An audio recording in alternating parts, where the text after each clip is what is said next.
നിങ്ങൾക്ക് കുറച്ച് കാര്യങ്ങൾ പറഞ്ഞുതരാം. നമ്മളെ നാട്ടിലുള്ള ഒരു അവസ്ഥ, നമ്മളെ ഇന്ത്യയിലുള്ള ഒരു അവസ്ഥ.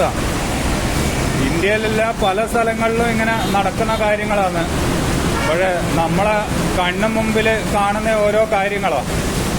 ഇപ്പൊ നമ്മൾ സർക്കാരിനെ കുറ്റം പറഞ്ഞിട്ടോ ഒരു ഗവൺമെന്റിനെ കുറ്റം പറഞ്ഞിട്ടോ അല്ലെങ്കിൽ ഇത് ചെയ്യുന്ന ബോഡീനെ കുറ്റം പറഞ്ഞിട്ട് കാര്യമില്ല. ആദ്യം നമ്മളെ മെന്റാലിറ്റി നന്നാവണം. ഇപ്പോ ഇത് വേണ്ട, ഇങ്ങനെയില്ല ഈ ഗ്രില്ല്, ഈ കാണുന്ന ഗ്രില്ല് ഫുഡ് ഓവർബ്രിഡ്ജിന് സേഫ്റ്റി ഗ്രില്ലായിട്ട് വെച്ച ഗ്രില്ല. ഇത് അവിടെയെല്ലാം കാണാം. അവിടെ ചില സ്ഥലങ്ങളിൽ ഒഴിവുണ്ട്. ഇപ്പൊ കണ്ടോ, ഇവിടെ ഗ്രില്ല്, ഈ കാണുന്ന ഗ്രില്ല് ഇപ്പൊ ഇവിടെ വരിക്ക് ഫുള്ളായിട്ട് ഗ്രില്ലുണ്ട്. അത് നമുക്ക് സേഫ്റ്റിക്ക് വേണ്ടി വെച്ച ഗ്രില്ല.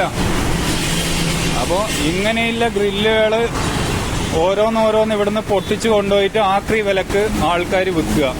ഇതാ ഇവിടെ ഇതിപ്പോ ഇത് ഗ്രില്ല്, ഇവിടെ ഗ്രില്ലില്ല, അങ്ങോട്ട് 2-3 സ്ഥലങ്ങളിൽ ഗ്രില്ലില്ല. അപ്പൊ എന്റെ കണ്ണൊന്നും ഇവിടെ തന്നെ ആള് വലിച്ചു പിടിച്ച് ഗ്രില്ല് പൊട്ടിച്ച് താഴോട്ട് കൊണ്ടുപോയി. അപ്പൊ പറഞ്ഞു വരുന്ന ഇങ്ങനെയില്ല ഈ സാധനങ്ങൾ ആക്രി വിലക്ക് വിൽക്കാൻ വേണ്ടി ആളിവിടുന്ന് പൊട്ടിച്ചു കൊണ്ടുപോവുക. അപ്പൊ നമ്മളെ ട്രെയിനില് ടോയ്ലറ്റില് ബക്കറ്റ് വെക്കാൻ പറ്റില്ല, അതുപോലെ ഡസ്റ്റ്ബിൻ വെക്കാൻ പറ്റൂല, ഒരു മഗ് വെക്കാൻ പറ്റില്ല, കഴുകേണ്ട സംവിധാനം. ഈ സാധനങ്ങളെല്ലാം ആൾക്കാർ അടിച്ചു കൊണ്ടുപോവുക. അതുകൊണ്ടാണ് അവിടെയെല്ലാം ചെയിനിട്ട് വെക്കുന്നത്. ഇപ്പൊ റെയിൽവേ സ്റ്റേഷനിൽ ഗ്ലാസ് വരെ ചെയിനിട്ട് വെക്കണം. കൂളർ, ഗ്ലാസ്, വെള്ളം കുടിക്കുന്ന, അതുപോലെ ഇത് ഫാന്, എന്ത് സാധനം ഉണ്ടെങ്കിലും ഊരിക്കൊണ്ടുപോകും. ആളടിച്ചു മാറ്റി കൊണ്ടുപോവുക, എന്നിട്ട് ആക്രി വിലക്ക് വിൽക്കുക. അപ്പൊ ഇതാണ് ഈ പ്രശ്നങ്ങൾ നമ്മുടെ നാട്ടില്, ഇന്ത്യയില് പല സ്ഥലങ്ങളിലും നടക്കുന്നുണ്ട്. പക്ഷെ ഇതിപ്പോ നമ്മളെ കണ്ണു മുമ്പിലാണ് ഇവിടെയില്ല സേഫ്റ്റി. ഈ ഭാഗത്ത് ആ ഒരു ഇത് കണ്ടില്ലേ, ഈ ഭാഗത്ത് സേഫ്റ്റി ഗ്രില്ല് ഒന്നും തന്നെ ഇല്ല.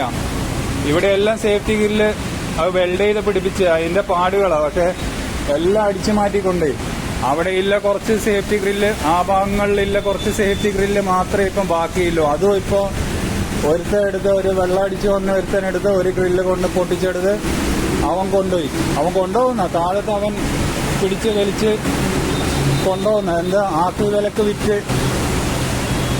വിലക്ക് വിറ്റ് അതിന് പൈസ മേടിച്ച് അത് മേടിച്ച് കുടിക്കും. അപ്പൊ ഇങ്ങനെയുള്ള കാര്യങ്ങളാണ് നമ്മളെ നാട്ടിൽ നടന്നുകൊണ്ടിരിക്കുന്നത്. നമുക്ക് ആരെയും കുറ്റം പറഞ്ഞ കാര്യമില്ല. ഗവൺമെന്റ് ഒഫീഷ്യൽസിനെയോ അല്ല ഗവൺമെന്റ് ചെയ്യുന്ന കാര്യങ്ങൾ നല്ല വൃത്തി ചെയ്ത കാര്യങ്ങൾ തന്നെ ഇങ്ങനെ അടിച്ചു മാറ്റി കൊണ്ടുപോകുന്ന ഒരു നാട്ടിലാണ് നമ്മൾ നിന്നുകൊണ്ടിരിക്കുന്നത്. അതാണ് ഈ പ്രശ്നങ്ങൾ. അപ്പൊ കുറെയൊക്കെ നമ്മളെ നാട്ടിൽ ഇങ്ങനെയുള്ള ആൾക്കാരെ നിയന്ത്രിക്കേണ്ട അത്യാവശ്യ കാര്യങ്ങൾ തന്നെയാണ്. ഇത് വെറും ഒരു ഉദാഹരണം മാത്രമാണ്.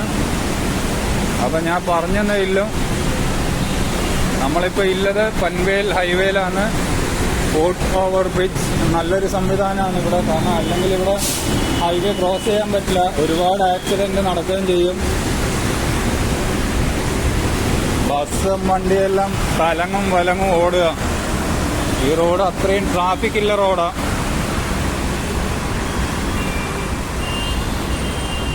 ഇവിടെ തന്നെ IT പാർക്ക്, ബിസിനസ് പാർക്സ്, അതുപോലെ ഇൻഡസ്ട്രിയൽ ഏരിയ, ഒരുപാട് വണ്ടികൾ, ഷോറൂം, മാനുഫാക്ചറിങ്, അങ്ങനെയുള്ള ഒരുപാട്